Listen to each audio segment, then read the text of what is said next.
पन्हाळगडाला फार मोठं ऐतिहासिक महत्व आहे आपल्या सगळ्यांना माहिती आहे. आणि हे ऐतिहासिक महत्व टिकवून ठेवणाऱ्या अनेक गोष्टी आम्ही त्या ठिकाणी केल्या.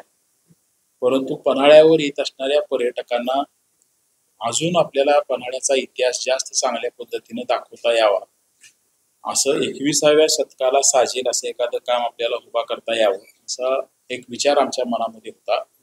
आणि तो विचार येणाऱ्या 6 तारखेला आपण पूर्णत्वाला नेतोय.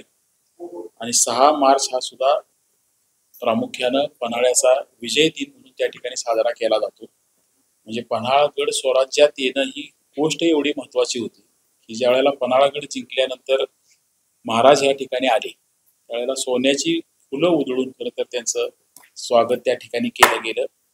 आणि मला वाटते या दरम्यानच तो कार्यक्रम असल्यामुळं त्या वर्षीच महाशिवरात्र त्याच्यानंतर आली. आणि महाशिवरात्रीला मग मला वाटतं 1.25 लाख चाफ्याच्या फुलांच्या मध्ये सोमेश्वर तलावातल्या महादेवाचा तो अभिषेक झाला, एवढं ते महत्व होतं. आणि म्हणून हा ऐतिहासिक दिवस पुन्हा लोकांच्या मध्ये न्यायचा आणि त्या दिवशी पन्हाळा वेगळ्या पद्धतीनं लोकांच्या देशाच्या जगाच्या समोर आणायचा, अशा पद्धतीचा हा प्रयत्न आहे. आणि पहिला देशातला ऐतिहासिक लघुपट हा 13D तंत्रज्ञानाच्या माध्यमातून आपण त्यावेळेला लोकांच्या समोर आणतोय.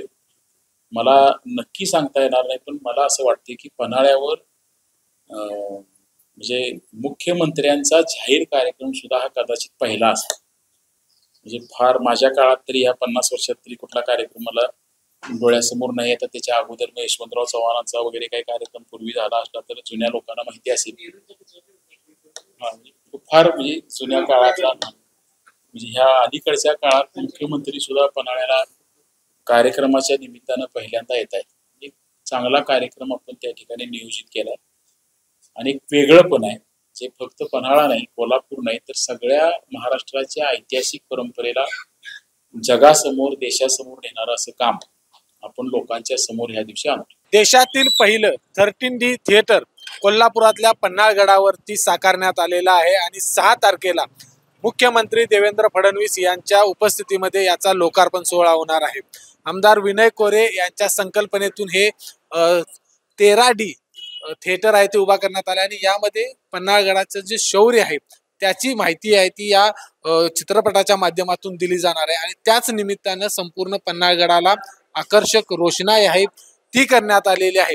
या संदर्भातली माहिती देताना आपण बघितलं की हा एक देशातील अभिनव उपक्रम आहे. पहिल्यांदाच देशात अशा पद्धतीचं 13D थिएटर हे साकारण्यात आलेलं आहे. आणि अधिवेशन असताना देखील मुख्यमंत्री देवेंद्र फडणवीस या थिएटरच्या लोकार्पण सोहळ्याला येणार आहेत.